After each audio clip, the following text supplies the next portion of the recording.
It's Wednesday. Welcome to our Wednesday night readings of the 49th Appalachian Writers Workshop. It's been a glorious day on campus. We just ate some amazing food, and we're very excited to get started with our first reader, and I'm going to call up Marianne Pugh.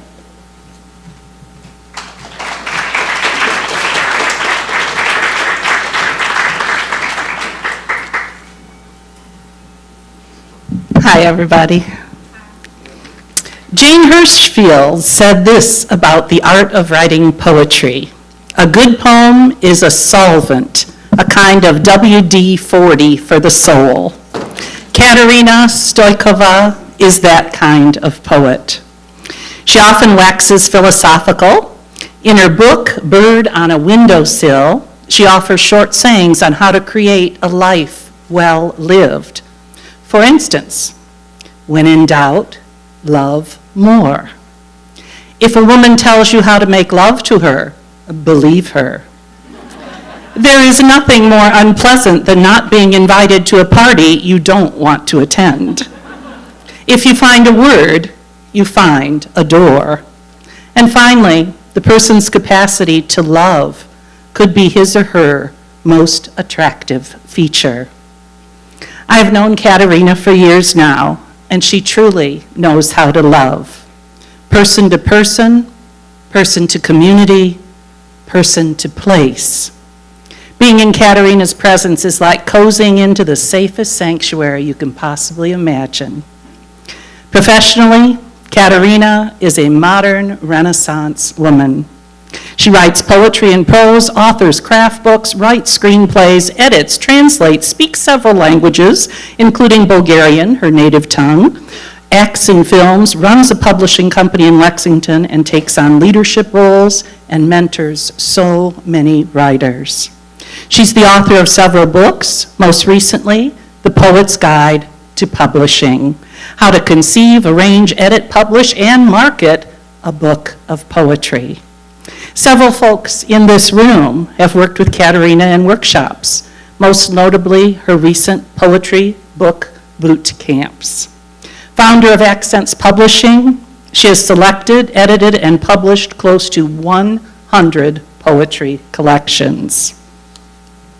On her radio show Accents, yeah, that's worth applause, that's for sure. On her radio show Accents, Katerina has recorded hundreds of hours of conversations with poets and writers from Kentucky, the United States, and all around the world.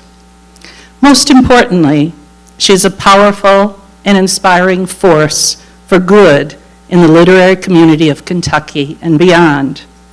She is everything Gurney Norman embodied in his life, building connections with writers, encouraging community as a foundation for our growth as creatives.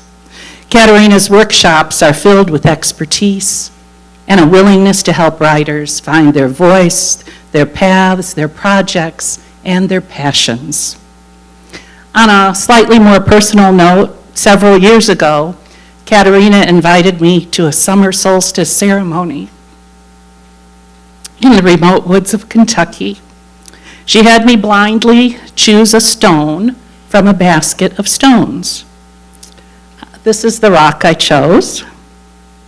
It says, abundance. I will never forget how she wrapped her hands around mine as I held this precious stone. She wished me abundance in all aspects of my life, breathing her spirit into the stone. Discovering her wisdom and compassion, I embraced her as wise woman, poet, healer, and dear friend. I've carried this stone with me every day at home in Lexington or when I travel to remote places around the world. What I'm trying to say is that Katerina changes people's lives, and I am forever grateful. It is such an honor to introduce Katerina to you today. Please welcome this beautiful soul to our Hindman stage, Katerina Stoikova.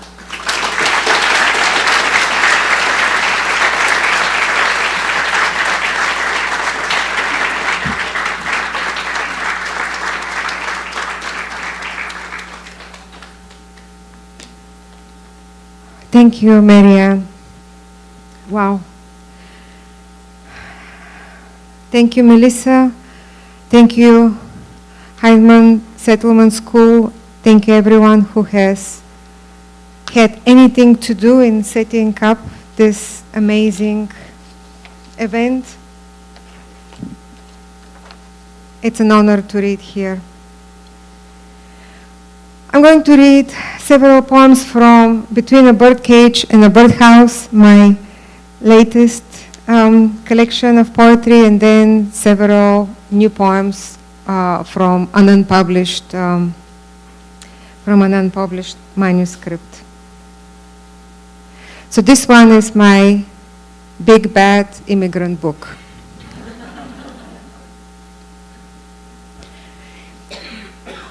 You will be given everything twice. Once to lose it in order to live through that. The second time is yours to decide everything you've ever wanted for everything you've ever had. By the end of your life, you will have fed one life to another, will have dug one ditch to fill another, will have traversed one side of the map until you reach the tip of its root. One is enough, you think. One would have been enough, you want to believe. You look for proof that others are wrong. Hard proof you've made better choices when you didn't do what you wanted and they did. Look at them now and look at you. Whoever looks last sees what's left.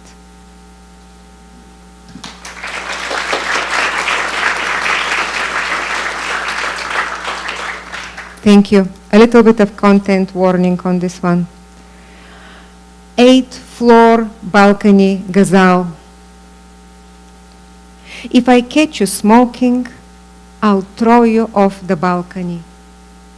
If something happens to you, I'll jump off the balcony. Dad stopped hitting me. Go ahead, he laughed. Scream for help. Then opened the door to the balcony. To free space in the kitchen, we moved the stove to the balcony. Dad got mad and started dragging Mom toward the balcony. You could see the sun rise out of the Black Sea from the balcony. When the guests for Mom's funeral arrived, Dad hid, smoking on the balcony. I've been faking all my orgasms, I confessed to my first ex-husband on the balcony. I stared out for a month, waiting for my pen pal to arrive as I was scrubbing the windows on the balcony. Your marriage will last at most 3 years, Dad told me on the balcony. When I was leaving for America, I looked up from the cab and saw my best friend waving from the balcony. I'm ready to let go of everything that happened except the balcony. Katerina, there is no heaven or hell. There is just this balcony.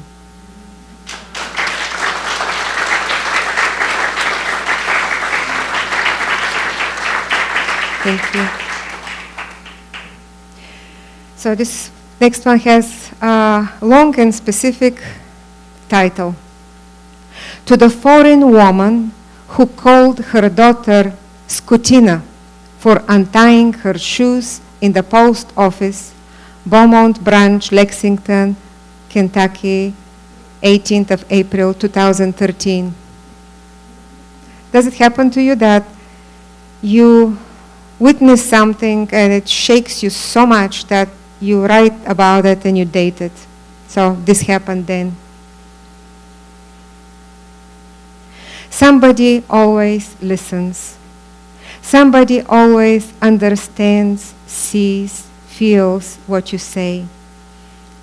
I wouldn't want to be her, your little girl with pink sneakers staring numbly into the floor. I wouldn't want to be you, a beacon of bile, arms crossed over the chest that helped you emigrate. Life appears to not be what he promised. The beauty you traded in for comfort half vanished, the comfort itself now taken for granted. Nor your meek American husband resigned to this upgrade to loneliness 1.1, your strange meals, barbed glances, loaded silences, submitted to living in fear of having a different opinion. Neither the elderly female relative with her back to all of us, pretending to be engrossed in the merchandise of padded envelopes and comical postcards. The girl walks up to her and looks at cats with large eyes, dancing groundhogs, and thank you notes for the fact that nobody here speaks foreign languages. Little girl, before it gets better, I'm sorry to say it will get worse. If I could, I would tell her Apomnitis, but she scares me too. For what is worth, one day she will want to create. For what is worth, one day she will want to erase what she just said and instead kneel down to help and continue to teach you, for she will know nothing matters more than her only daughter being able to walk well. Until then, it's okay to cry for the losses and accept the love. Любимая is what your mother should have said to you. I would tell her that I know. I would tell her, I'm so sorry. I know.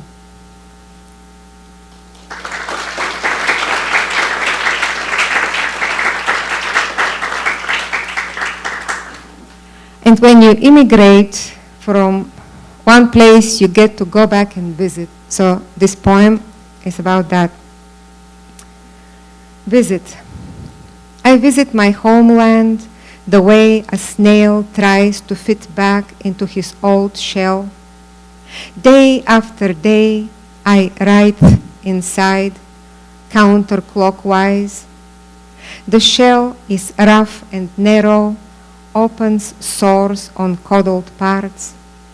But I persist, eat tarator, cry over graves until I conform to my old contours. Finally, I am here.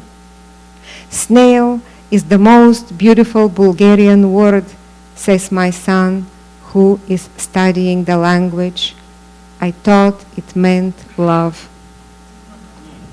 And it's true, the two words are very close to one another, ohlyuv and lyubov. I'll try to read a very short poem in two languages, and first I'll try the Bulgarian on you. It's a little risky to do that because people after that would come to me and say, my favorite poem was the one you read in Bulgarian, and I don't know how to react to that. So, разговор. Татенце, защо ти е толкова тъжно лицето? Защото майка ти почина, катенце. Защо ходиш всеки ден на гроба, татенце? Катенце, тя всеки ден е там. Татенце, възглавницата ти горчи от сол. Това въпрос ли е, катенце? Conversation. Daddy, why is your face so sad? Because your mommy died, baby. Why do you visit the grave every day, Daddy? Baby, she is there every day. Daddy, your pillow is bitter with salt. Is that a question, baby?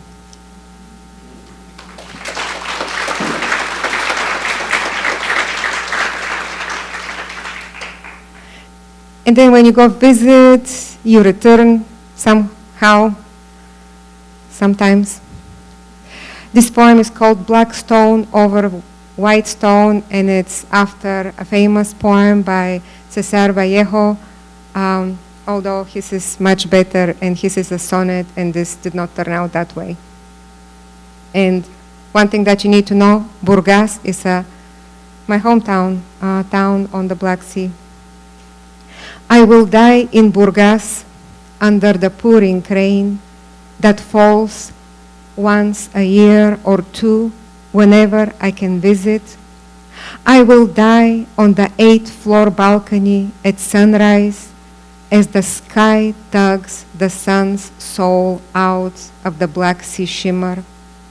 It will be a Friday, as it is today, because as I write these lines, I notice how the work week ends and how I crawl into another pile unfinished business.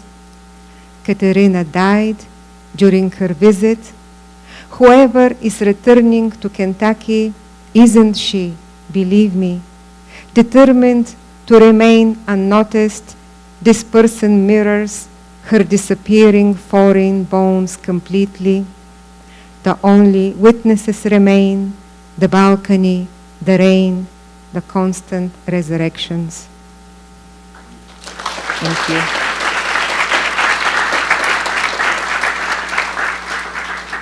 So I am working on a new manuscript, and I pulled a few poems to read from that. And because we're here at this place, working on our writing, I brought my Ars Poetica poems. So the first one is called Muses Love Leisure, or Writing Pantum. Talking about writing is not writing. Do you have something to say, or do you simply want to talk? If you want to write, keep silent. Writing is personal work for public consumption. Do you have something to say, or do you simply want to talk? Write with the ink that has gathered on its own. Writing is personal work for public consumption.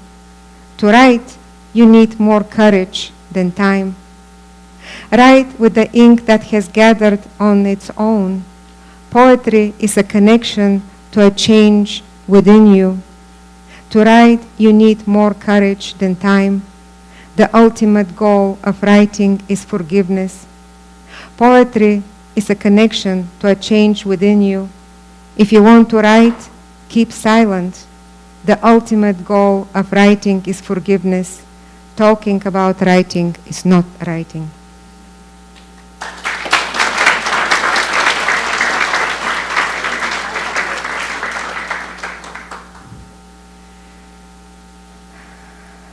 It's writer's lock, not writer's block. Enclosed words, grains inside a snow globe. You shake the ball and watch them leap and swirl into entropic cloud, pausing at the top to spiral down in a heap of salt you can see and hold but cannot taste. Still, you lick your palm.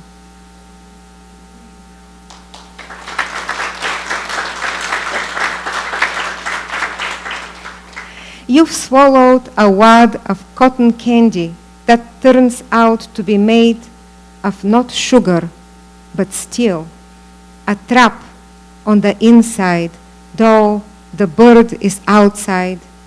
The cage rings, vibrates like a Tibetan ball. It is not clear if it sings or screams. Either way, the important thing is to speak up.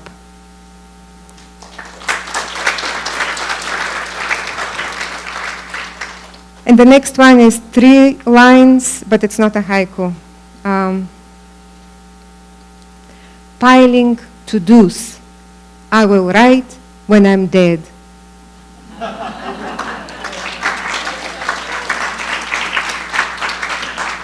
And this poem is dedicated to anybody, probably just me, who has resented going to work and would rather stay home and write poems. So you pack your highly functioning depression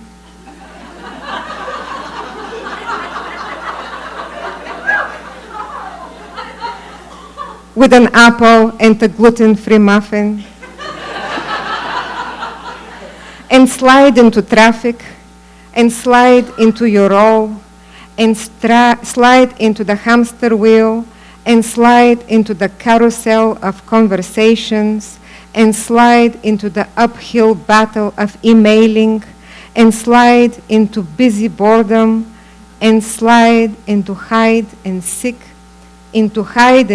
with the clock until you slide out of another day you've slaughtered, a single-use glove sloughed off into the trash, an avocado perfect in the morning now turned to mush, a vessel of water you were eager to drink, but the liquid oozed and seeped and trickled and dripped. Nice, huh?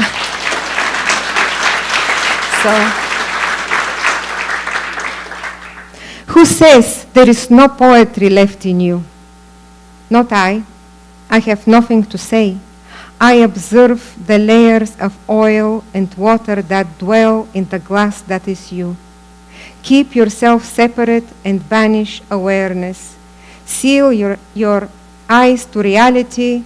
Live in the spaces that seem acceptable. The best psychologists are poets who need psychiatrists. Would you like to be my friend, since I can't? Whoever has more control wins. Whoever controls wins. You can stab a balloon with a knife, it will pop but not disappear. Having chosen numbness over anxiety, let's befriend below and above. The mattress is not lumpy, your thoughts are. The thin ice covering everything adds a nice touch.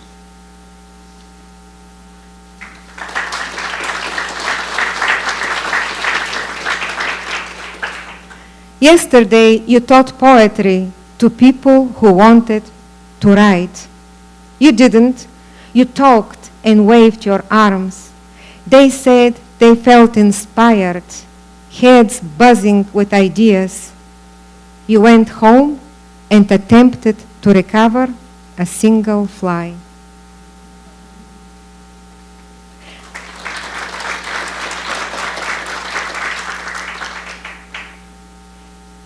You try, you quit and run away. Why don't you try something different? I can try to help. All this trying, every time you say, I'll try, a fairy somewhere falls down dead.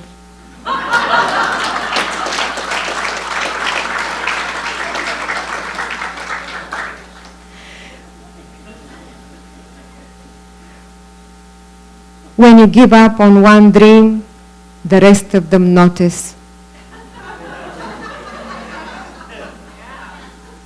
That's the kind of person she is, they say, as if the organelle fears the nucleus, disposing of her round body to make space for anything else.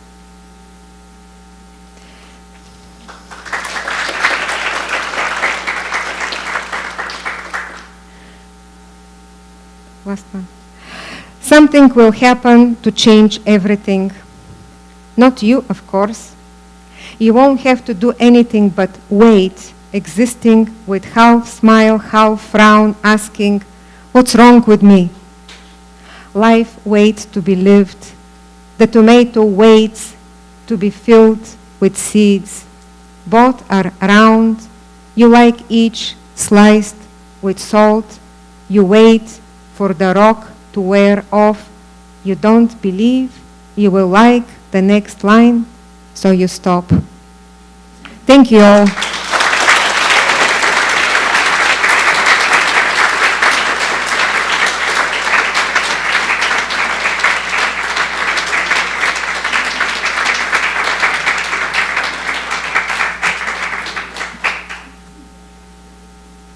Hello, everyone. Thank you. So I have the great pleasure and honor of introducing our next performer, reader, extraordinary human being. Having grown up in a house that has been in his family for over a century, Jesse Graves is a man who has made his life work to examine the connections that hold people together across generations and against the breaches of time and distance. He says, walk the ridges and riverbanks of your home ground. He advises, seek the scenes, creatures, and memories that survive time's advance. And it's great advice, right? And it seems like a no-brainer. But I mean, when is the last time any of you have given yourselves full permission to step away from this crazy hamster wheel world and walk what you call your home ground, wherever that might be? And if you're like me, you don't do it very often, and certainly not often enough. No cell phone, no distractions, nothing but the landscape and critters and those nasty bugs. But find yourself that safe space where the grass knows the shape of your feet. We all need to do it more. And if you don't have the time and you're open to it, Jesse Graves' work will take you there. So here's some nuts and bolts about Jesse Graves. Jesse Graves is the author of 6 poetry collections, including Tennessee Landscape with Blighted Pine, Basin Ghosts, Spectre Mountain, Merciful Days, one of my favorites. The forthcoming volumes, A Little Light in the Grave, and Across the River of Waking Dreams. His book of prose, Said Songs, Essays on Poetry and Place, was published in 2021. His work received the James Still Award for writing about the Appalachian South from the Fellowship of Southern Writers, and the Philip H. Froy Prize for Creative Writing from Cornell University, as well as the Weatherford Award in Poetry from Berea College, and the Appalachian Studies Association. I could go on and on and on about his awards. He served as co-editor for several collections of poetry and scholarship, including 4 volumes of the Southern Poetry Anthology and the Complete Poetry of James Agee. He teaches at East Tennessee State University, where he is poet in residence and professor extraordinary of English. So those of you who are not familiar with Jesse Graves' work are in for some incredible enlightenment. And at this point, those of you who do know his work just want me to stop talking so the man can read.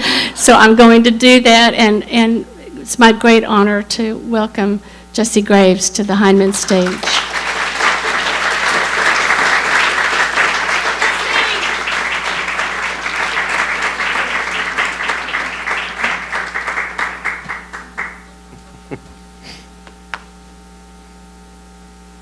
Well, that was so beautiful. I don't really need to read any poems now, do I? Can I just skip the poetry part? I really appreciate that, Carrie. Thank you.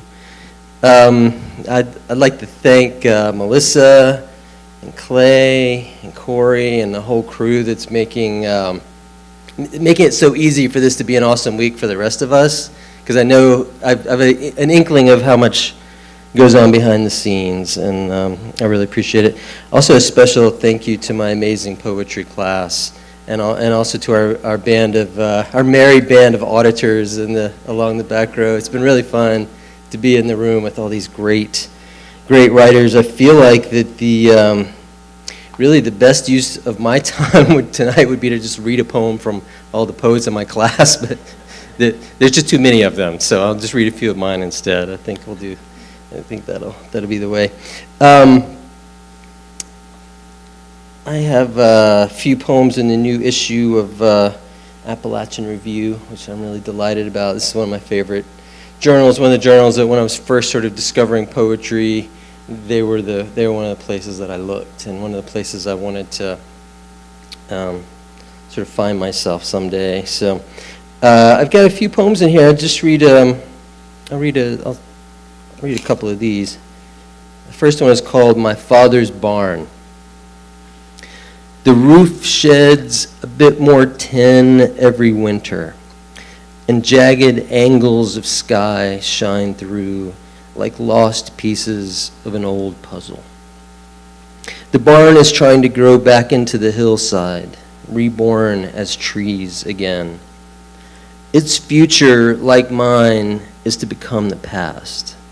Like my great-great-grandfathers who built it, like my father who miraculously kept the barn alive to its function, necessary to its present. To cover the hay bales after the first and second cuttings, to park the baler after the last cut of the year, to house the screech owls who patrol for mice and who eat the oats and sweet feed, and the black snake who competes with the owl for the morsels of the scuttling mice. I've seen old barns slough enough roof, outer walls, and doors that they stand around like stone circles from an ancient age, beacon from some chthonic message no one left alive knows how to interpret. A stray red hound snuck into the barn once and had 13 puppies in an empty stall, and during this short moment my dad thought he might like to keep pigs. 10 of them lived there in joyful squalor until my dad said, "These pigs are making a mess of my barn." Almost every lost hammer, wrench, socket, chain, screwdrivers by the dozen, winch, scythe blade, battery charger, and glove would find their way to the bay. Every barn tells 1,000 stories, some of which are secrets only the spiders spinning webs in the dark corners could share. I walk into the barn and look up at the pieces of sky that should not be there, and around for the absent Herefords that should be there, for my father who should be there in his flannel coat and John Deere cap, and I see that my future, like his, is to become the past, to become the past, to become the past.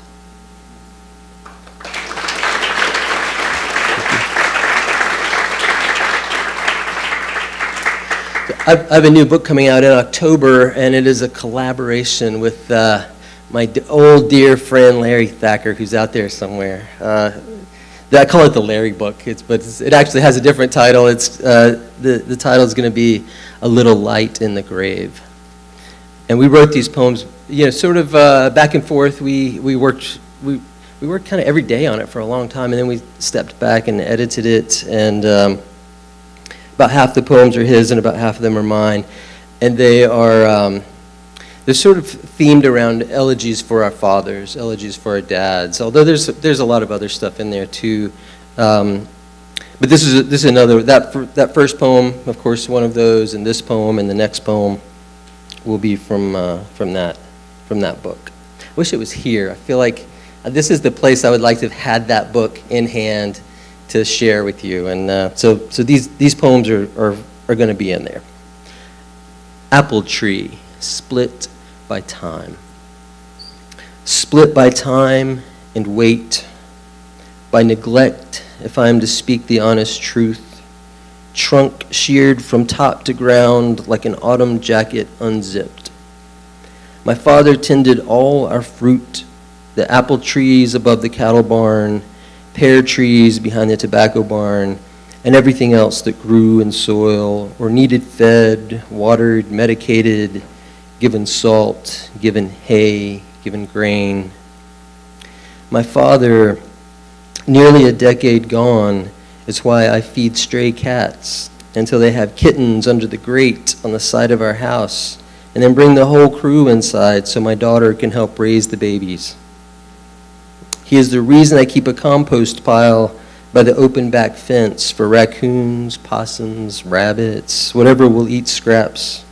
And he is the reason I only feel a purpose when I'm feeding something hungry. Filling the bird feeders, hanging suet, or watering the roots of tomato vines. My father nurtured a thriving ecosystem, also known as my long childhood. Flora and fauna, cultivated and wild, St. Francis of the backwater, nowhere to anyone except us who love the place but cannot live there and cannot keep alive even the ancient apple tree that provided our home with such bounty and asked so little. Thank you.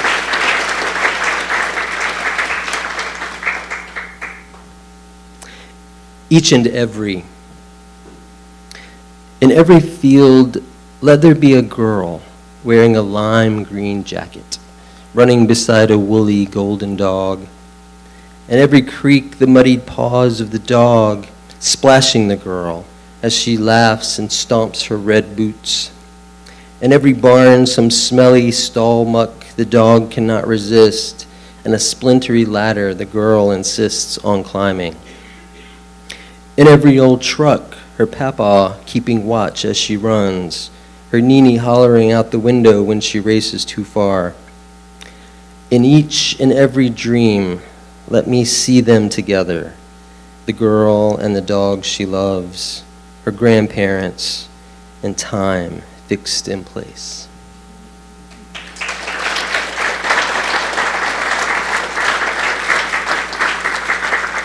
Thank you. I'm going to read a poem from my book, Merciful Days, the most recent book until the one that's coming out next. I feel like the Odyssey's kind of having a moment, which I couldn't be happier about because the Odyssey's had it's a lot of moments for me. I feel like this was a book that I probably saw a little bit of in high school and kind of dabbled and thought, that's cool, that's interesting. And then probably saw a little bit more of in college and thought, yeah, that really is good. And then later at this moment in my life, when I was making a lot of trips back and forth from Johnson City to Sharps Chapel, I was not listening to any music. I was sort of mourning a loss in the family, and I went to the Johnson City Public Library and thought, I need an audiobook, and I need something I can play in the old CD player in my car. And so I got the like 16 CD version of the Odyssey by Homer. It was read by Sir Ian McKellen. You know, Gandalf. Gandalf reading Homer is about the max. So there's some allusions to the Odyssey in this poem, and it takes its title from Book 12. It's called The Kingdom of the Dead. I have no crew nor fleet ship to carry me, no ewe nor sleek ram to offer for blood feast. But I seek no counsel with kings or warriors, only the humble dead, those well known to me and few others, who reach out in dreams, who call back from wherever they dwell. I would guide my uncle out of the shadows to tell again of his bucolic boyhood, running through fields of burly tobacco leaves. My brother hangs back, still new to his ghost life. How to bring him forward? Will he speak to me about parting the veil between our worlds? Not one shade who greets Odysseus and drinks from the blood of his flocks bears welcome news. Their lesson is slow suffering, awaiting hidden signs. As in life, so in the burdened house of death. Even those who walk in glory suffer here. I fear what I will see, yet still long to see.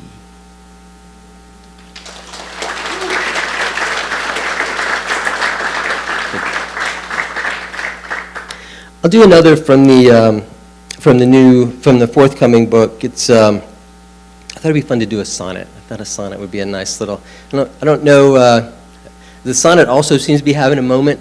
So if you aren't writing sonnets, and maybe you're sonnet curious, I think now's a good time to explore the sonnet. This is called Two Stones, and it has an epigraph by the English poet Edward Thomas. When gods were young, this wind was old. Even in bright noontime, we never walked beyond the ridge line where the babies' graves were marked by 2 stones and a blue placard. Pine woods made rich understory with caves, fault lines, and fissures pockmarking the ground.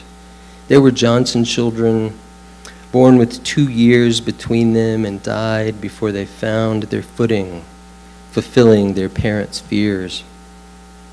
No matter how mild the day in yard and field, howling winds topped the ridge and shook tall trees. My cousins and I kept eyes and ears peeled for any movement that could make us freeze, or any sound that might be a hushed weep, or the cooing a baby makes before long sleep.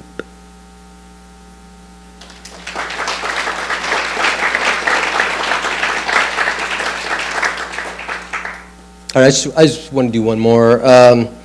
In my amazing poetry class, we've been doing a prompt this week that we're calling the ekphrasis of memory. And if you know about a traditional ekphrastic poem, it's like you go to a museum and you look at a painting and you write a response to that painting.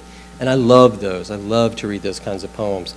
But I think what we're trying to do and what we can do, since we're not in a museum, is to think about the way that a piece of art, any genre of art, that we encountered early in our life has stuck with us and has kind of continued to speak to us. So this is one. I actually have written a bunch of these kinds of poems. I just feel like this is it's just so rich. I think about like what I was reading when I was 19 years old and how that's still like so present in my mind, but also what I was listening to. So this is one about one of the great bands of my youth, REM, and I knew I'd get some. I knew there'd be some love for REM. Also, there'd probably be some love for this. This poem was published in the spring in a journal that I think I saw a T-shirt for this journal, Salvation South. I know a lot of you love that journal, and I do too. I think they just do a fantastic job. So they published this one, and I thought it'd be a nice one to close with, since I basically read a bunch of death poems, and I thought it'd be nice to end with a love poem. How about that? And also, I love this title too. It's REM's title, but I'm just I'm borrowing it for this poem so I can say how much I love it. Life's Rich Pageant. Tonight, there is only rain tapping glass, and the cat's restless and prowling, and my wife sleeping in another room. The decades have moved through us, swept us along, willingly or not, like water released from a pressure valve, like steam from a blown radiator hose. And the lean years turned into decades before we knew it, as time worked on us. Love, though, is time's antidote, and time is the nemesis of all who ever fell in love, who were ever so happy they let the hours drift on past without counting their minutes. She sleeps and I am still awake, night owl patrolling the shaded corners of my own heart, hoping, I imagine, to find words that show proper gratitude for half a life spent walking, talking, cooking meals. She loves the ginkgo tree in its deep golden moment of letting go, the leaves as they spiral downward in unison like falling snow. She loves any film with Betty Davis playing lead, and she can sing Betty Davis Eyes in a slow gravel voice and recite the ending of Now Voyager. She camped out for 2 nights for tickets to see REM on the Monster Tour, the Thompson Bowling Arena show where Michael Stipe stopped the music to read paragraphs from James Agee's love letter to childhood, Knoxville, summer 1915. We stood a few rows apart, and when we saw one another, we smiled and stared a moment. And we have lived life's rich pageant ever since. Love is the antivenom to the bitter sting of time. Time is the whole tree of yellow leaves descending. Love is the mirror reflecting death's long shadow. And death is the old marriage of love and time. Thank you all.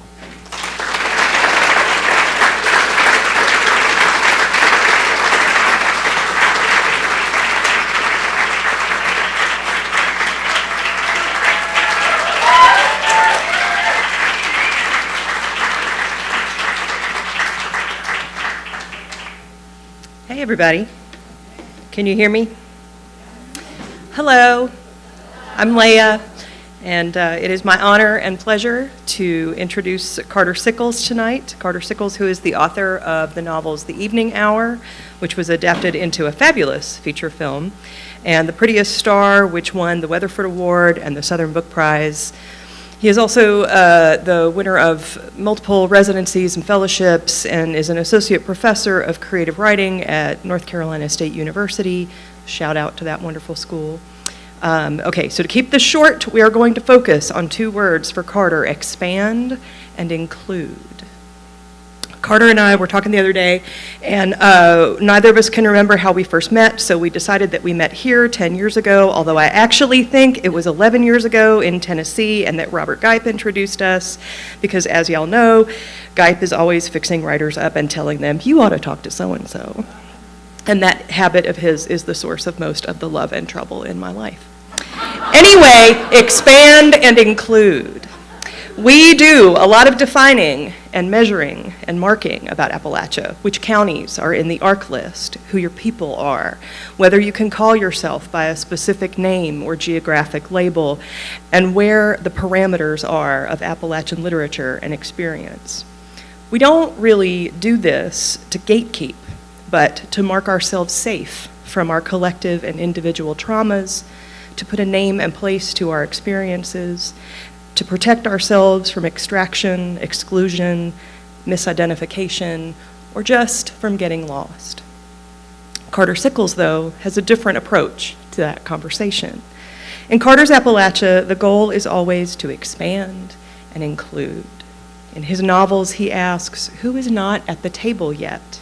What locations, people, and bodies of Appalachia need to be heard? What or who is unknown? Can we tell a multi-POV story about the AIDS crisis in suburban Ohio, and can that novel also be a mixtape? Yes. Can a petty thief be a good person, especially in the context of strip-mined West Virginia? Yes. And is it such a bad thing, after all, to be lost? In his novel class this week, Carter does not ask us to define or limit or place boundaries on our work or on the people we write about. Instead, he asks us to listen to them, to sit back and let people show us how they want to be part of the story. He asks us so gently in his teaching and in his writing to fully embrace all our uncertainty and complications. Carter's beautiful fiction expands our understanding of the novel, of Appalachia, of point of view, of queerness, of craft, and above all, of love.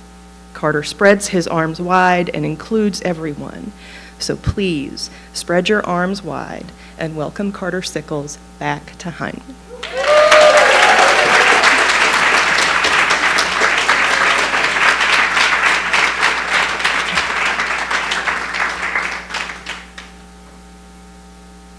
Thank you. Thank you, Leah. That was a really beautiful, beautiful introduction. Thank you. Can you all hear me okay? Okay.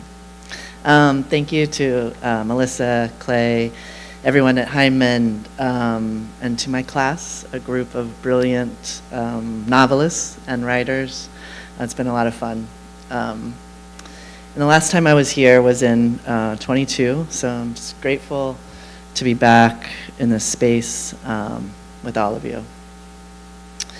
I'm going to read from my novel in progress, which is titled right now, Somebody's Son, which I also read from last time, which means, yes, I'm still working on it. It's been 4 years. I'll give you just a quick setup of the novel. I'm going to read a different section further along in the novel. Okay, so what you need to know is Nate, the protagonist, is a transgender man. He's been living in LA, he's a writer, and his family he's estranged from. He hasn't been back in 14 years, Southern Ohio again. And nobody had seen him before, since he transitioned. And he comes back because his novel is being adapted into a film, and they're shooting it in his hometown. So this is about 6 chapters in. The movie crew hasn't yet arrived. He's been there a couple weeks. He's staying with his father. And also his twin brother, Cash, is in jail right now. And so this chapter is, behind his father's house is this land owned by this woman, Della.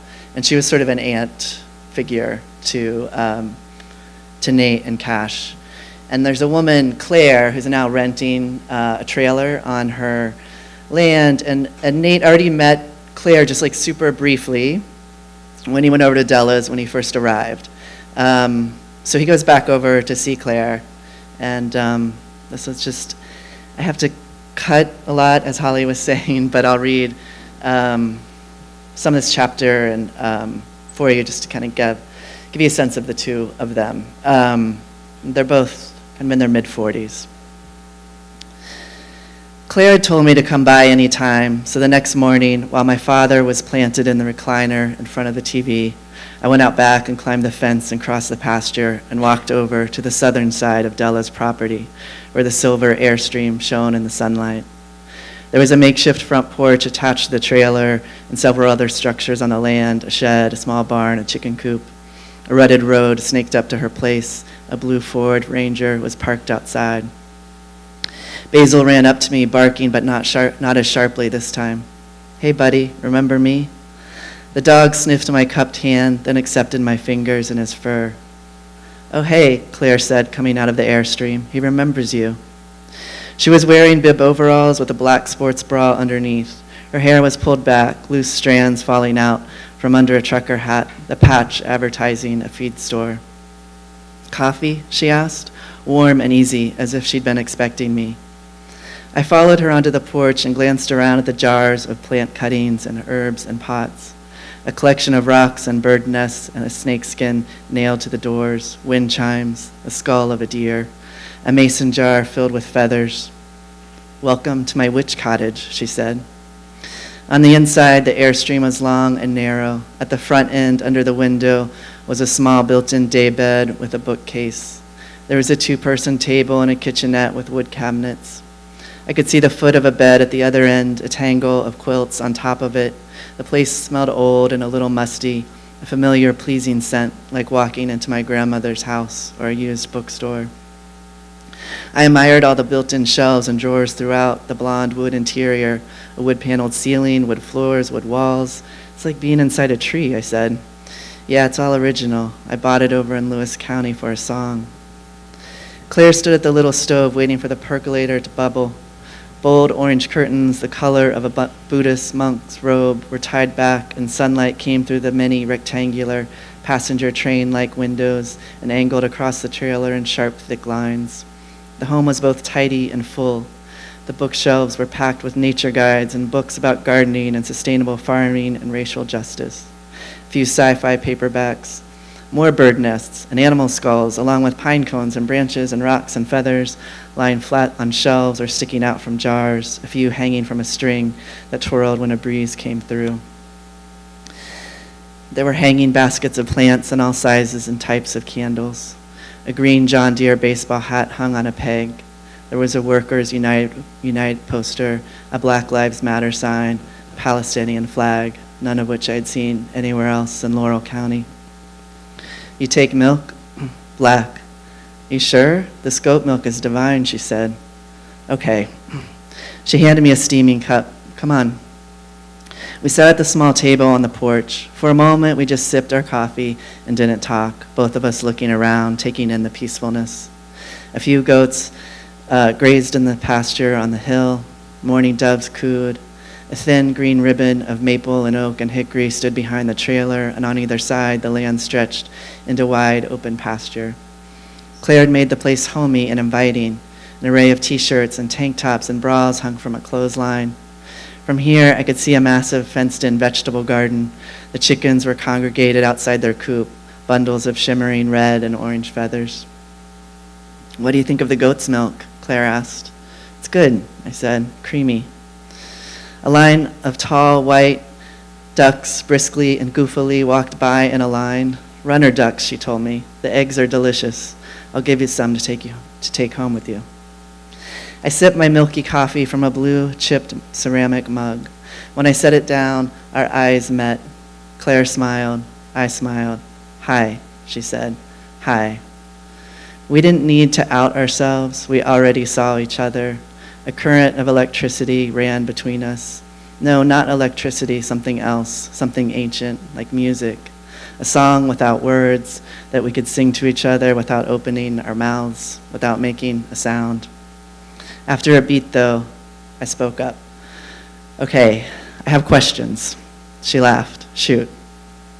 I guess I'm just wondering, how you got here or why.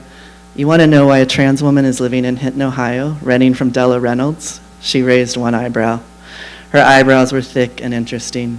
Freckles spilled over the bridge of her nose and along her shoulders, under the straps of her overalls. I laughed. Yeah. The short or the long version? The long, I said. Always the long. Claire talked freely, as if we'd known each other for years, occasionally pulling from a vape pen. I tried not to watch her too closely, but I couldn't look away. She had a striking, pretty face, oval-shaped with full cheeks, and a strong jawline, and a wide mouth with tender lips that often rose into an easy, delightful smile. Intelligent, perceptive eyes. She grew up just over the state line in West Virginia, in a dirt-poor county, teeming with rednecks, she said. After high school, she fled for bright lights and wildness and bumped around Columbus, Atlanta, Baltimore, hitting the gay clubs and finding her way to trans women who mentored and mothered her. I transitioned and fell in love, and everything was a beautiful dream, she said, except that I was also snorting up shitloads of ketamine and whatever else people gave me.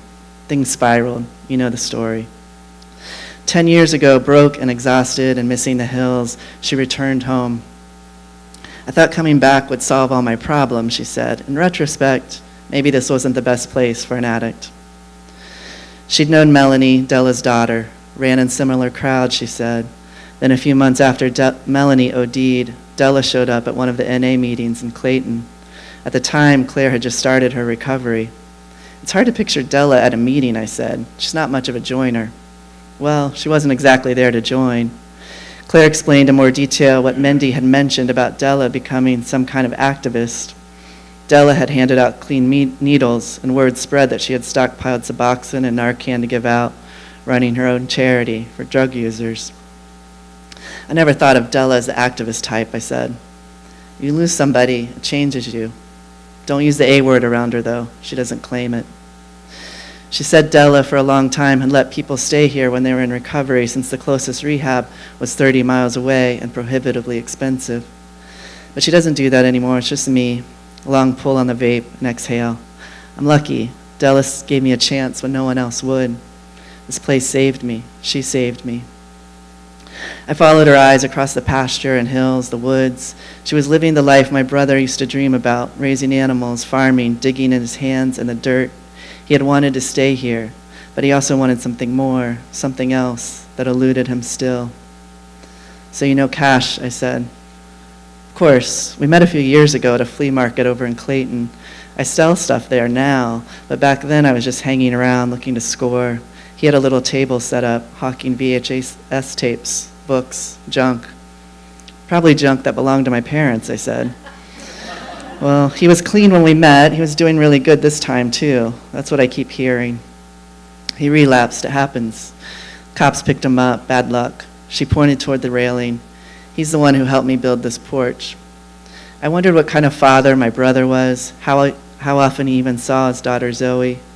Are you close with Zoe, I asked. Pretty close. I don't see her as much as I used to. She's a teenager, off doing her thing. I had more questions, but I didn't know where to start. There was so much I didn't know about my own family. How well did Cash know Claire? Did he know she was trans? What terrible things did he say to her? What did Claire know about me, about my book, my mother? You want to see the rest of the spread? She asked. And I should say that Zoe lives with Della, the woman who owns the land, and her mother, Melanie, is the one who died. So I'm going to skip a lot, and they walk around. She shows them the garden. She has these goats. She has this one goat that she calls the Oracle and wants him to ask the Oracle a question, which he doesn't do yet. And she cans, and she's just, got everything sort of there on the land. As we stood in the grassy golden pasture, I turned around in a slow circle. Della's place would be perfect for a few key scenes. The scenes where the brothers reconnect, maybe there, over by the oak tree. I asked Claire if she minded if I took some pictures. It's a free country, for some of us anyway. Shoot away. Using my phone, I photographed the meadow and the massive black oak, the hillside and woods, the airstream. Claire watched with mild interest, her arms crossed over her chest. She seemed to be entirely comfortable in her body. She stood as solid as a tree, but also with a lightness that was calming and drew me closer. I had an urge to snap a picture of her, but that felt like crossing a line. I put my phone away. Do you think Della would be open to us shooting here? I asked. The movie? Claire adjusted the bill of her hat, turning it a bit to the side. I don't know. I mean, you know Della. I doubted Della would agree to it. She was too private and contrary, but maybe Claire could convince her. It would just be a few scenes. We could probably do them all in a day, maybe 2, I said. I thought maybe she'd ask which scenes or want to know more about the film, but Claire just pulled her vape pen out of her chest pocket of her overalls, and I felt a twinge of disappointment, so she wasn't interested in the film or in me. Has Della said anything about it, I asked? Not much. I mean, she's happy for you, but, she might be worried. About what? Well, like how Hollywood will make us look, stereotypical hillbillies. This isn't Hollywood, I corrected. This is an indie film. We're putting a lot of care into it. You don't need to worry. I didn't say I was worried. She looked at me and casually folded one arm behind her head, and I caught a glimpse of golden fuzz lining her armpit that caught me off guard, the intimacy of it, like she just flashed her tits. I wanted to stay here with Claire all afternoon, but she had to get back to work, and I had to check on my father. We walked through the woods and meandered down by the creek. I told her that Cash and I used to spend our days here. My brother was a loud, social kid, but in the woods he knew how to step lightly, how to blend like he was part goat or part deer. On hot days, we'd go down to the swimming hole and take turns on the rope swing, leap out into the deep end, even though Cash wasn't a good swimmer. He still isn't, Claire said. We stood under a sycamore and watched the movement of light and shadow on the water. Basil ran along the creek, wagging his tail, all joy. I can't stop thinking about what Zoe's faced, losing her mother, now Cash in jail, I said. A lot of kids have lost their parents, in one way or another, to drugs. Claire tossed in a stick. The current carried it away. She's doing all right. She's a good kid. I don't think she wants to see me, I said. She just doesn't know you. Give her time. When we reached the fence line, I turned to Claire and looked up. She was taller than me by a few inches. I really thought I had to be the only trans person around, I said. Claire smiled. Her teeth were small and crushed together with a pair of eye teeth that popped out like fangs. There are a few others, not in Hinton proper, but around in the county. I just can't believe you, actually live here. I didn't even know that was possible for a trans person. I felt embarrassed as soon as the words left my mouth. She didn't seem offended, she just gave me a sly look. Well, you wrote about it, didn't you? You imagined it pretty good. I felt shy standing so close to her, and I didn't know what to do with my hands. I shoved them in my pocket. Do people know about you?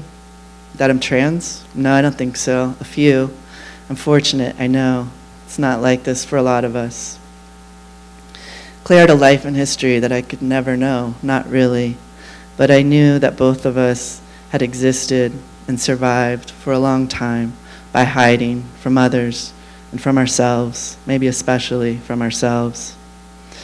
But we also had labyrinths inside us, exquisite mazes, delicate as honeycomb, through which we'd found our way. She handed me the eggs and the goat milk and told me to come by any time. I wanted to stay here with her on this side of things, but I had to go back. If you have a burning question for the goat oracle, don't be afraid to ask, she said. I'll have to think of the right question. We held each other's gaze. Her eyes were light, maybe gray or green or blue. I couldn't discern the color exactly. They were attentive and clear, like a goat's. You just have to open yourself up. Don't overthink it, Nate. Even after all these years, I still delighted in hearing the name I'd chosen for myself, and I knew she probably felt the same way. See you later, Claire. Surprising me, she brought her hand to her mouth, kissed her fingertips, and blew me a kiss. The gesture was playful and sweet, flirtatious. I didn't know how to respond. Stiffly, I raised my hand in what was supposed to be a wave, but looked more like I was pledging allegiance. She laughed and then whistled for Basil. I stood there, watching them until they disappeared from view. I didn't know if it was the experience of meeting another trans person in my hometown or if it was Claire's particular effect on me, but I felt similar to the way I did in the earliest days of my transition, like I was just waking up. Thank you. Thank you.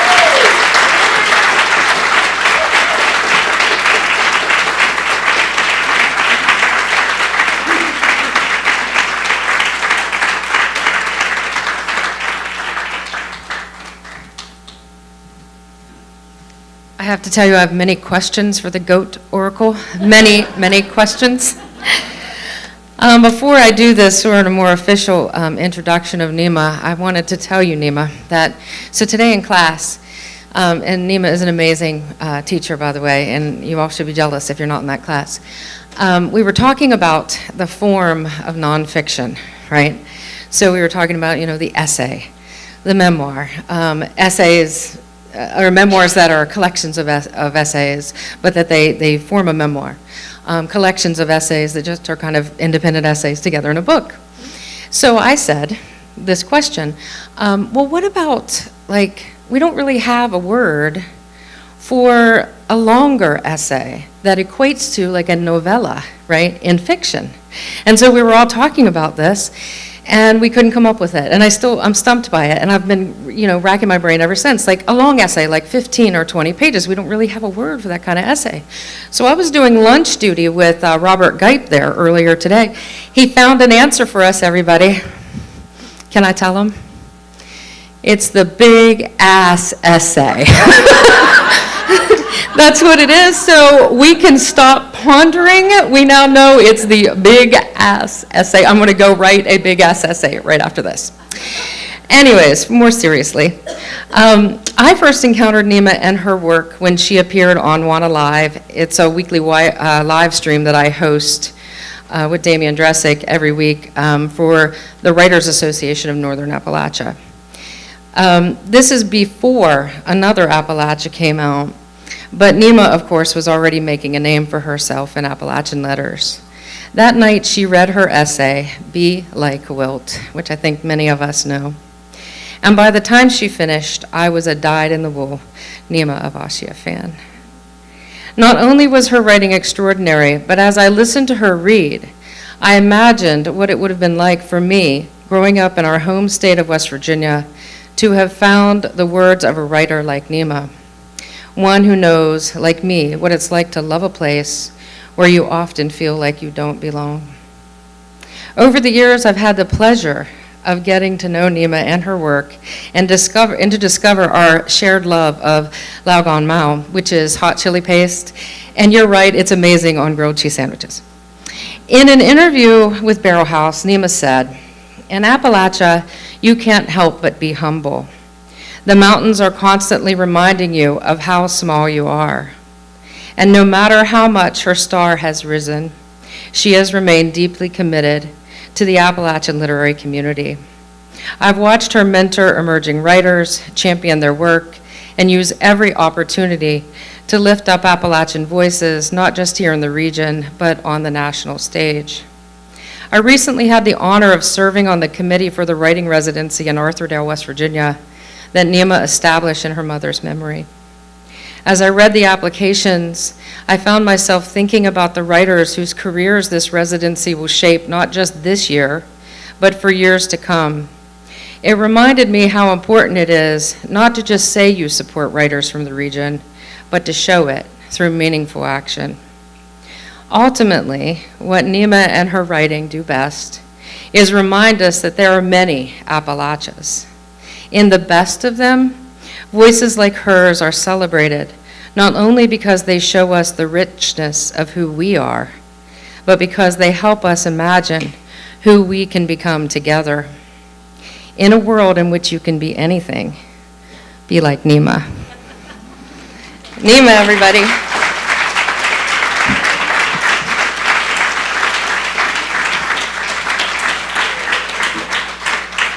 And now I'm all that's standing between you and the square dance, which is a lot of pressure. Thank you, everybody, for being here. Thank you to the Hyman folks. If you've read my work, you know that I grew up on a street called Pamela Circle, which was home for me. My neighbors were my family.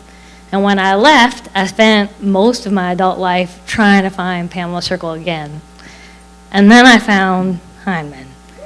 And for me, this is the Pamela Circle of my adulthood. And I'm so grateful to be here with you tonight and to share some work from my new book, which is called Becoming on Me. And it's coming out next April from Beacon Press. Thank you. And I will just tell you that this book happened very differently than my first one.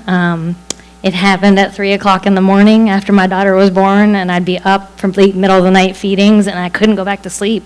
My head would just be full of words, and I couldn't get them out of my head, and I couldn't lay down. I just would be buzzing, and so I would be in the dark. My glasses would be off. I'd be leaning on our radiator, typing in my notes app, just what the images were coming into my head and what was happening inside me, that I just felt like I was changing in ways that I didn't even understand, and I was trying to capture that in real time. And then I couldn't look at them again, because you can't revise when you're an early parent. You're not sleeping, you can't. So I didn't look at them. I just would send them to people and be like, are these words?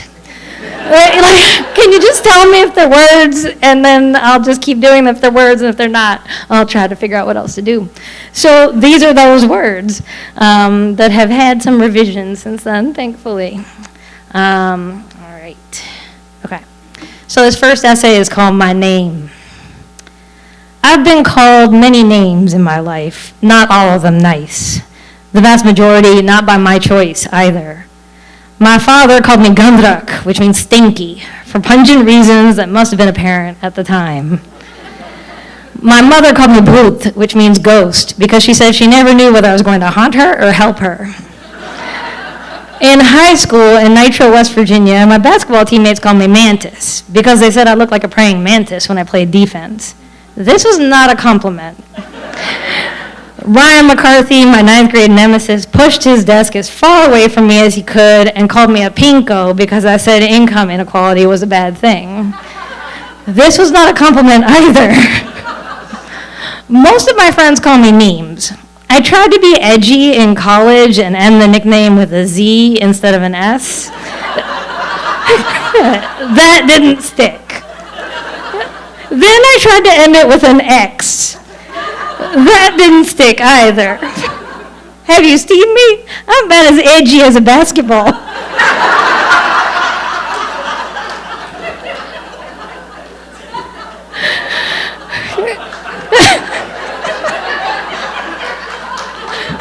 right, well, good. It's good, it's funny. My friend John Michael calls me Neema Bippin, first and middle, as he does all his friends, so that our names mirror his.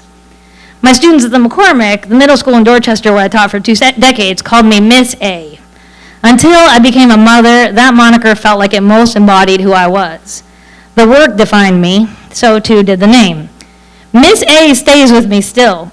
Rings out from toll booths, pharmacies, and bus windows, from the registry at City Hall where we get our marriage license, even from the reception desk at the clinic where we did our ultrasounds during IVF. When Laura showed me her positive pregnancy test, one of the first questions to preoccupy me was, what will this baby call me? I didn't want to be called any of the names I already associate with motherhood. Not Ma, which referred both to my paternal grandmother, who died so early she never knew her grandchildren, and my maternal grandmother, who died so late that she'd lost the ability to notice when her nipples slipped below the hem of her blouse. Not Mommy, the name my sister chose for my own mother, whose mothering fills me with warmth but also frightens me because she mothered at her own expense. Not the mamas of Appalachian mothering, with their firm and vocal way of loving that I witnessed and yearned for, but wasn't quite mine to have. No, none of those names for me. Ummi is the first name I've chosen for myself. The first time I've thought about what I want to be called and why. It means mother in many languages, Arabic and Urdu and Telugu. It is reminiscent of Amma, which is Korean for mother. It's what Kamala Khan, aka Miss Marvel, calls her mother. And partly because I love Miss Marvel, what's not to love about a Pakistani-American teen superhero from Jersey City, and partly because I live to give my Hindutva-obsessed family members further cause to disown me, Ummi is what I want my daughter to call me. It took Kahani time to say my name. Laura's chosen name, Mama, came easier, earlier. Ummi emerged around 14 and a half months. Started as Mimi. Sometimes still is Ummi Mimi when she wakes from sleep or when she dangles from the gate in the kitchen by one hand, King Kong on the Empire State Building, or presses her face against the glass panes of our French doors when she watches me leave for work, her yearn for me made visible. Ummi, Mimi. I didn't know such tiny syllables could feel so suffused with emotion. I suffer no delusions. I know that Kahani calling me Ummi may not last, that she may settle on Mimi or something else entirely, that when she's a teenager, I may end up assigned the generic, exasperated utterance of Mom, whether I want it or not, whether I'll respond or not. For now, though, the first name she knows me by is the name that I've chosen to describe this new identity, this new relationship. And every time she says Ummi in that sweet, enunciated way, my heart cracks open. When Ummi is the last word she utters before falling asleep on my body, a radiant warmth pours out of my chest, floods the space between us.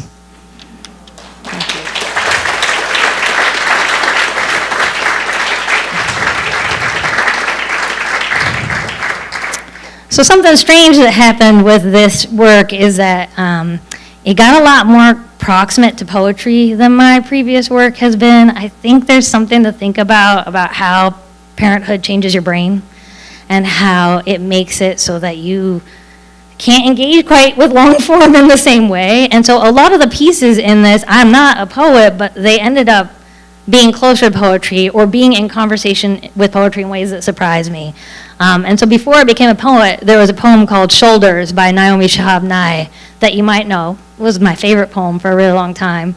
It still is, but after I became a parent, I had a different take on this poem. So this is my version of Shoulders after Naomi Shihab Nye, which is bold, I think, to do this, but I don't think she'll ever read it, so it's okay.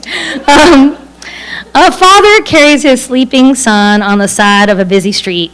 Rain falls, traffic rushes by, and still the father holds steady, protects his child from the rush of cars, the water that splashes in their hurried wake. Naomi Shihab Nye's poem Shoulders is a clarion call to tenderness, a plea that we hold one another with the kind of gentle attention and protection this father exhibits. But my child, seated on my shoulders, is anything but tender. She bounces her torso up and down in symphony with my gait. She uses my hair like reins, pulling tufts to goad me forward, change direction, urge me to stop. I tell my hairstylist we have to keep the top of my hair longer than usual for this reason, so she has her reins. She can be angry when uncomfortable and ready to dismount. Gentle strokes of love can quickly shift to slaps and smacks. A jagged nail tears into my ear canal. Pinchy fingers mar my cheeks and neck. My child is funny, curious, energetic, and opinionated, but rarely during daytime hours does she possess the calm of Nye's sleeping child. And still, my job as her parent is to remain constant, to sing ticklefish and play walk, walk, walk, stop with her as she perches on my frame, her hamstrings pushing into my shoulder blades, our sweat commingling through fabric, to turn my head from side to side and kiss the insides of her calves as many times as she wants me to. Her pleas of more kiss, never cease. I mean no disrespect to Nye or the loving father she depicts, but it's easy to be tender with a sleeping baby.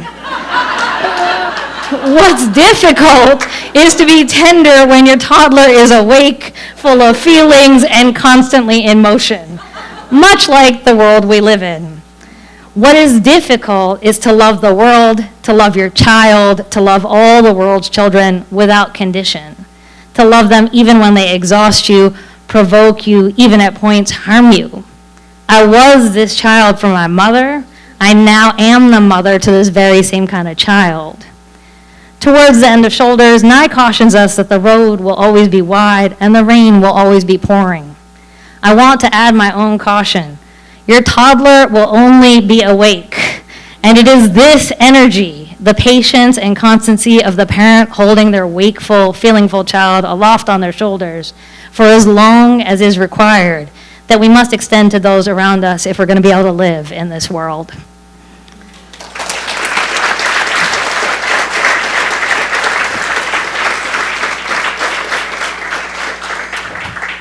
This one has significant profanity, and I apologize, but it's my 2-year. It was her. She was 2. It's her fault. This is called Funny Bitch. There's this bench at Jamaica Pond that started as a prank and ended up as art. Named the Hinchman Bench after the Mass College of Art and Design professor who installed it without permission. The bench mirrors all the others at the pond in terms of its wrought iron arms and legs and weathered wooden slats. It took the Parks Department a week to notice that something was off about this bench. Another 4 to confirm that it wasn't city approved. What makes it different from other benches is that it has no clear front. Instead, it has 2 backs, leaving the bench with an elongated U shape. Kahani loves to play on this bench, once removed by the Parks Department and then later reinstalled as art. Now it's famous enough to make the pages of Atlas Obscura. She clambers into it and lays flat on her back. Walks up and down, grasping the 2 backs for balance. She calls this bench the funny bench. Problem is, in toddler speak, it sounds more like, in fact, exactly like, funny bitch. Funny bitch, she'll shout as we approach the back.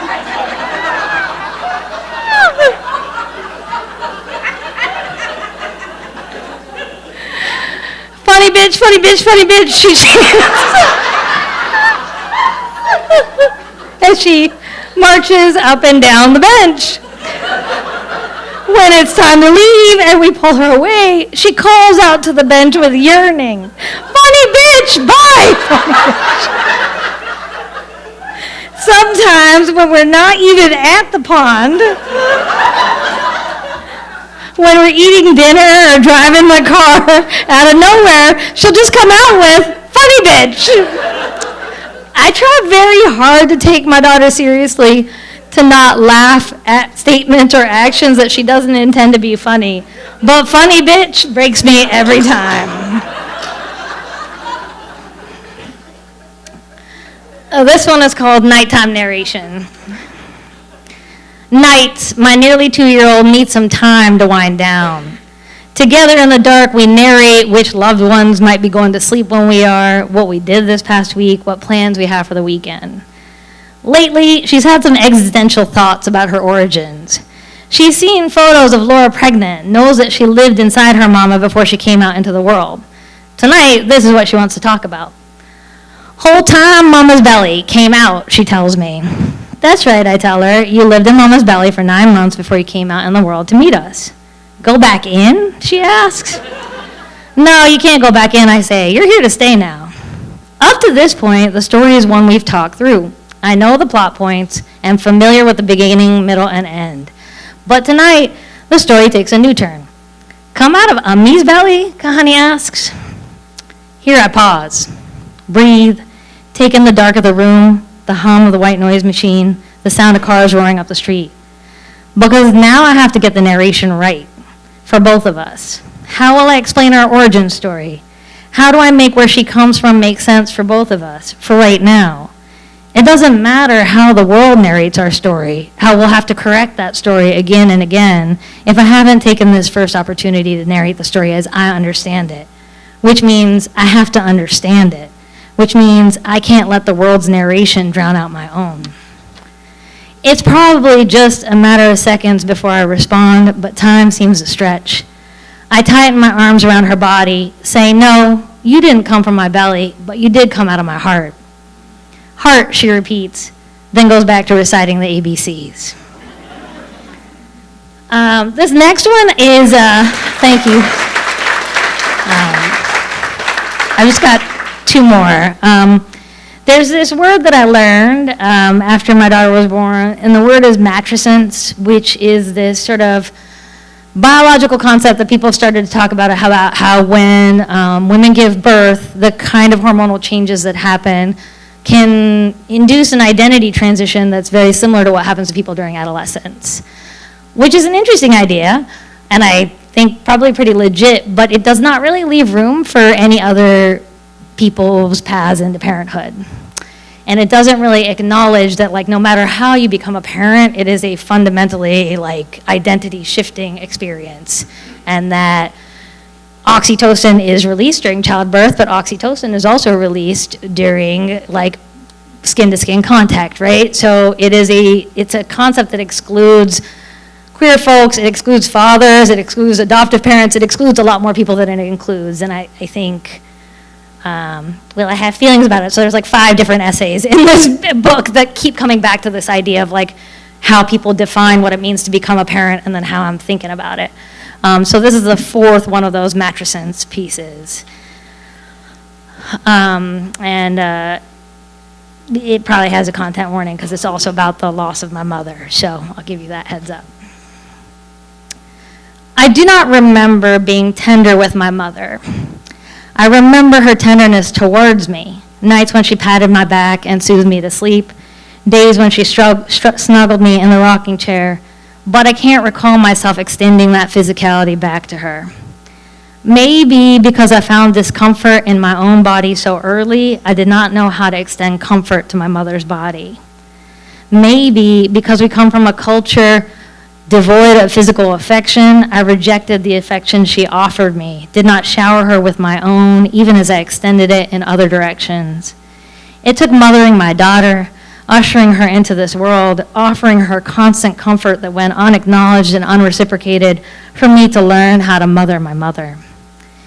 It took stroking my child's hair, massaging her body with lotion, narrating the world to her, to teach me how to rub lotion into my mother's calloused feet, anoint her hair with oil, narrate the world to her when she slept in the ICU under heavy sedation. It took soothing my child in Gujarati to know how to use the same words to soothe my sedated mother. I'm here, I'm with you. Each time I drive away from the hospital during my mother's week-long ICU stay, I am overwhelmed by these twin, fresh griefs of becoming a mother and losing my mother. I grieved to my friend Sarah that I did not know how to wholly embrace my mother's love, that its brightness, its intensity overwhelmed me. I grieved that I did not know how to mother her until she wasn't conscious to receive that kind of love that my child has taught me to give. You learned it from Kahani, but you learned it from your mother first, Sarah tells me, and she can feel your love even if she can't respond to it. When we have to withdraw support, when her heartbeat and her breathing slow but don't cease, it is the steady narration I've learned to use to help Kahani navigate difficulty that helps me stand at my mother's bedside, smooth her hair, kiss her forehead, and narrate to her that she can let go, that we'll be okay, that we love her and will never forget her, but do not want her to struggle any longer. My mother through her transition, and feel myself come fully into motherhood just as she leaves me. Thank you.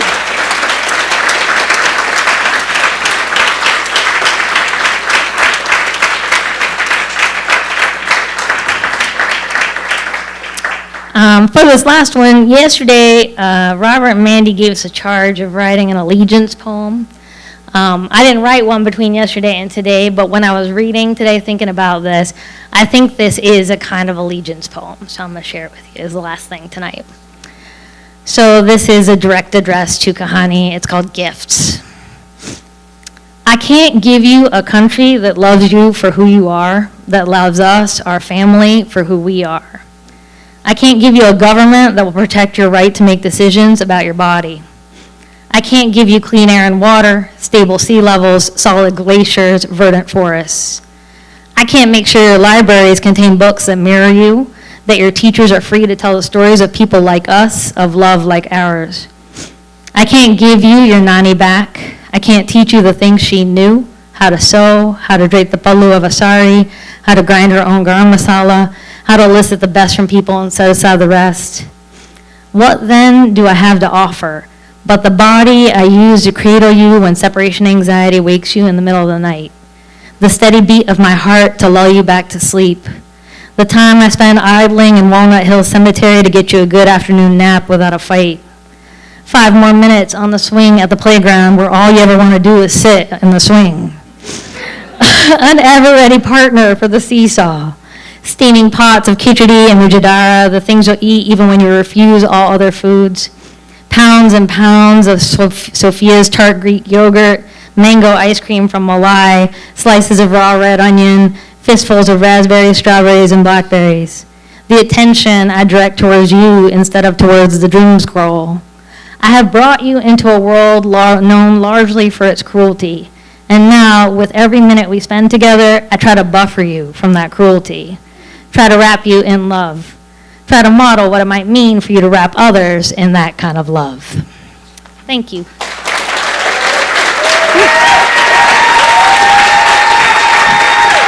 Don't leave.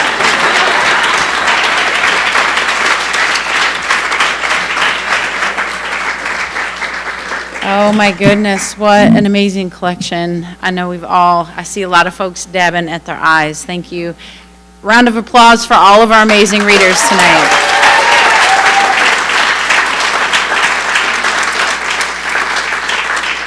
And we will see you tomorrow at 7 for our Thursday night readings. But you all don't go anywhere. Sarah Kate.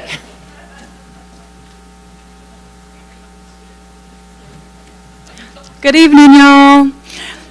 If you are ready to do something that is not writing and you need a brain